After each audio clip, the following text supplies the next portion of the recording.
Très important de la vie scolaire qu'on vient de vivre aujourd'hui, parce que l'ouverture des classes, elle ne peut pas être effective sans le minimum d'intrants pédagogiques.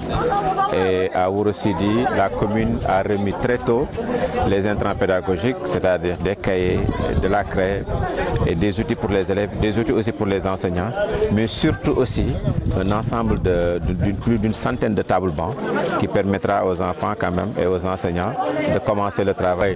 Pour les enseignants du Ferlo, je crois que nous avons mis en place un petit plan que nous appelons le Pacte Ferlo. C'est le plan pour l'amélioration des conditions de travail et d'existence des enseignants du Ferlo.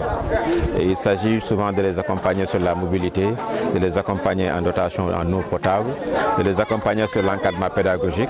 Et tout cela, nous l'avons soumis à M. le maire, qui a pris l'engagement ferme de nous accompagner pour pouvoir mieux assister ces enseignants. Cela participerait à les mobiliser, mais cela participerait aussi à éviter que ces enseignants demandent à partir parce que les conditions de vie sont difficiles. Et nous osons espérer que cette année, nous avons déjà remarqué que l'année passée, avec cette petite assistance que nous avons fait, aucun enseignant n'a demandé à quitter le Ferlo parce que les conditions commencent à s'améliorer. Et avec l'apport de M. le maire, je crois qu'on va stabiliser le personnel et on va mieux pousser ces gens à faire de meilleurs résultats. On a constaté que d'habitude, ces enseignants avaient des résultats très mitigés à l'entrée en 6e, pour ne pas dire généralement 0 admis. Mais cette année, avec l'accompagnement du maire, l'accompagnement de l'inspection, dans ces zones, nous avons des taux de réussite qui dépassent 80% pour la première fois. Et cela veut dire que si on accompagne les enseignants, si on assiste les élèves, les performances seront à rendez-vous, Inch'Allah. Qui est bien éduqué pourra réussir dans sa vie.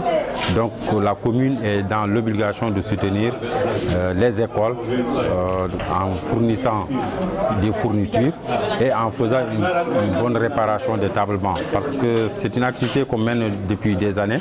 Ça fait 3 ans quand même qu'on déclenche toujours une opération de réparation des tables-bancs dans toute la commune. Cela est dû par exemple à une visite au niveau des écoles où on a trouvé 3 ou 4, voire jusqu'à 5 élèves par table-banc. Vous voyez ce que ça fait comme des conditions de travail. C'est pourquoi cela nous a incité à lancer des slogans comme opération de réparation de table-banc dans toute la commune. Et cette année, notre nouveau slogan, c'est 2 élèves, une table-banc. Donc c'est ça qui nous a poussé surtout à aller en avant, la main dans la main avec les parents d'élèves, avec les élus locaux, avec les enseignants qui nous ont beaucoup soutenus dans cette activité. Pratiquement aussi, vous avez lancé le recensement des nécessiteurs, notamment les élèves. N'est-ce pas là un acte? Oui, c'est ça. Par exemple, c'est une idée du président de la République, soutenir les moins nantis. Et c'est ça aussi le social. Le social, c'est d'essayer de répertorier tous ceux qui n'ont pas la possibilité d'avoir des fournitures et essayer de les mettre dans les mêmes conditions de travail que ceux qui sont nantis. C'est ça aussi la démocratie. Et ça, c'est une idée du président de la République que nous essayons de traduire en actes surtout. Avec par exemple des exemples, la bourse familiale. Ça, c'est un exemple patent du président de la République. Donc, il nous montre le chemin. Nous ne faisons que suivre ses pas. Merci beaucoup. Je parle soninké. Monsieur le maire,